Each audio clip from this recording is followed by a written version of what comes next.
रूस यूक्रेन युद्ध की वजह से अंतर्राष्ट्रीय बाजार में कच्चे तेल की कीमतें आज $115 प्रति बैरल के पार चली गई। इसके बाद भारत में भी पेट्रोल और डीजल की कीमतें बढ़ना अब लगभग तय है। पिछले 120 दिनों से देश में पेट्रोल और डीजल की कीमतों में कोई बढ़ोतरी नहीं की गई है, जबकि कच्चे तेल की कीमत करीब 70% से बढ़ चुकी है। भारत में ट्रेंड बताता है कि सरकार विधानसभा चुनावों से ठीक पहले पेट्रोल और डीजल की कीमतों में बढ़ोतरी करने से बचती है। हालांकि चुनाव खत्म होते ही इनके दाम आसमान छू सकते हैं। अभी देश में उत्तर प्रदेश समेत 5 राज्यों में विधानसभा चुनाव हो रहे हैं।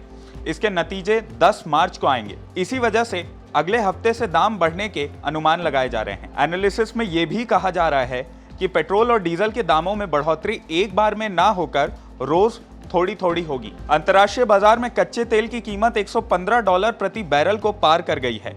वहीं तेल कंपनियों ने 3 नवंबर से पेट्रोल की कीमतों में कोई बदलाव नहीं किया है, लेकिन तब से लेकर अब तक कच्चा तेल $40 प्रति बैरल से ज्यादा महंगा हो चुका है। इसलिए एक्सपर्ट्स का मानना है कि पेट्रोल डीजल की कीमतों में लगभग 20 से 25 रुपए तक की बढ़ोतरी हो सकती है। रेटिंग एजेंसी इंक्रा के वाइस प्रेसिडेंट और को ग्रुप हेड प्रशांत वशिष्ठ के मुताबिक कच्चा तेल $1 प्रति बैरल महंगा होने पर देश में पेट्रोल और डीजल के दाम औसतन 55 से 60 पैसे प्रति लीटर बढ़ जाते हैं। MCX पर क्रूड ऑयल का दाम गुरुवार को 4% से ज्यादा बढ़कर 8600 रुपए यानी करीब $113 प्रति बैरल को पार कर गया। तो वहीं क्रूड 8,495 यानी लगभग $112 पर खुला और इसने 8,687 रुपए यानी कि लगभग $114 का हाई बनाया। दिसंबर 2021 में क्रूड की औसत कीमत $73 के करीब थी। तब तेल कंपनियों को 8 से 10 रुपए प्रति लीटर का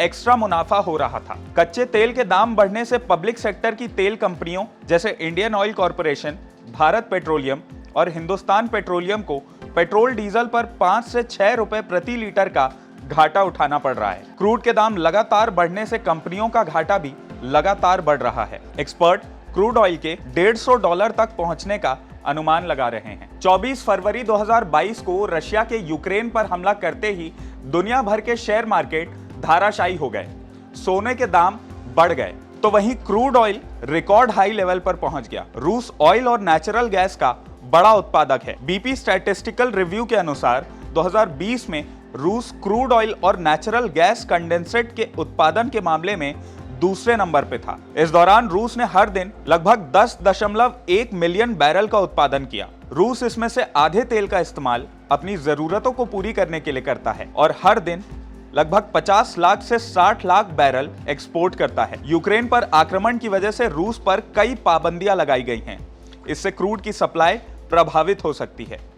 इन्हीं आशंकाओं के चलते क्रूड हर दिन नया रिकॉर्ड बना रहा है। भारत क्रूड ऑयल की 85% से ज्यादा आपूर्ति के लिए दुनिया के दूसरे देशों पर निर्भर है। रूस के तेल एक्सपोर्ट का लगभग आधा यानी करीब 25 लाख बैरल प्रतिदिन Germany, Italy, Netherland, Poland, Finland, Lithuania, Greece, Romania और बुल्गारिया सहित यूरोपीय देशों को भेजा जाता है। हालांकि भारत काफी कम तेल रूस से इंपोर्ट करता है। 2021 में भारत ने रूस से हर दिन लगभग 43,400 बैरल तेल का इंपोर्ट किया था।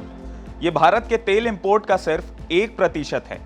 रूस पर लगी पाबंदियों की वजह से भारत की तेल सप्लाई तो ज्यादा प्रभावित नहीं होगी, लेकिन क्रूड के दाम बढ़ने का सीधा असर होगा। हालांकि एक्सपर्ट्स का मानना है कि सरकार महंगाई को काबू में करने के लिए पेट्रोल और डीजल पर लगने वाली टैक्स यानी एक्साइज ड्यूटी को कम कर सकती है।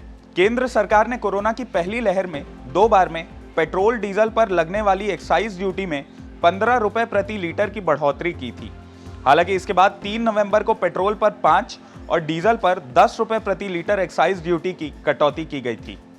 अगर सरकार दाम बढ़ाने के बाद एक्साइज ड्यूटी में कटौती नहीं करती है तो महंगाई बेकाबू हो सकती है। जून 2010 तक सरकार पेट्रोल की कीमतों को तय करती थी और हर 15 दिन में इसे बदला जाता था, लेकिन 26 जून 2010 के बाद सरकार ने पेट्रोल की कीमतों को तय करने का काम ऑयल कंपनियों के ऊपर छोड़ दिया।